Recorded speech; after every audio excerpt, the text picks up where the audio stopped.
Mahad MIDC मध्ये एम्बायो कंपनीला आग, एक कामगार जखमी। रायगड जिल्ह्यातील महाड MIDC परिसरातील एम्बायो कंपनीत आज सायंकाळी वेल्डिंगचे काम सुरू असताना अचानक आग लागल्याची घटना घडली।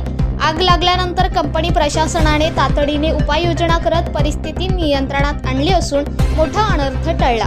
या घटनेत एका कामगाराला किरकोळ दुखापत झाली असून त्याला उपचारासाठी हलविण्यात आले आहे। घटनेची माहिती मिळताच महाड MIDC पोलीस ठाण्याचे अधिकारी व अग्निशमन दल तात्काळ घटनास्थळी दाखल झाले। आगीमुळे काही काळ परिसरात भीतीचे वातावरण निर्माण झाले होते। दरम्यान आग नेमकी कशामुळे लागली याचा अधिक तपास महाड पोलीस प्रशासन करीत आहे। ब्युरो रिपोर्ट स्वराज दर्शन, महाड, रायगड।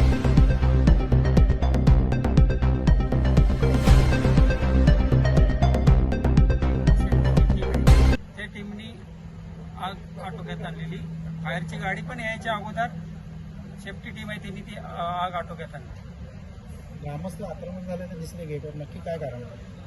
तर त्यांची गावातली 2 मुलं होती, ते त्यांचं म्हणणं होतं की ती आमची लोक आम्हाला दाखवा ती काय इंजुर्ड झालेत काय म्हणून।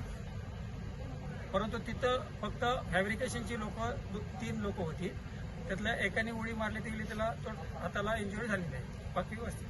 कंपनीचा कॉन्ट्रॅक्ट होतं का कंपनी ठेकेदार होता? ठेकेदार फॅब्रिकेशन पण त्याच्या हलगर्जीमुळे झालं असं तुमचं म्हणणं आहे का? ठेकेदाराच्या हलगर्जीपणामुळेच हा अपघात झाला असं काय कारण आहे?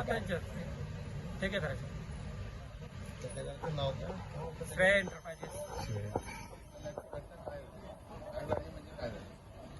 हे वेल्डिंग करत असताना त्याची ठिणगी ATPच्या टँकमध्ये जे पाणी होतं त्यामध्ये पडल्यानंतर ते पाण्याने आग, सांडपाणी असतं ते सॉल्व्हंट असतं ना,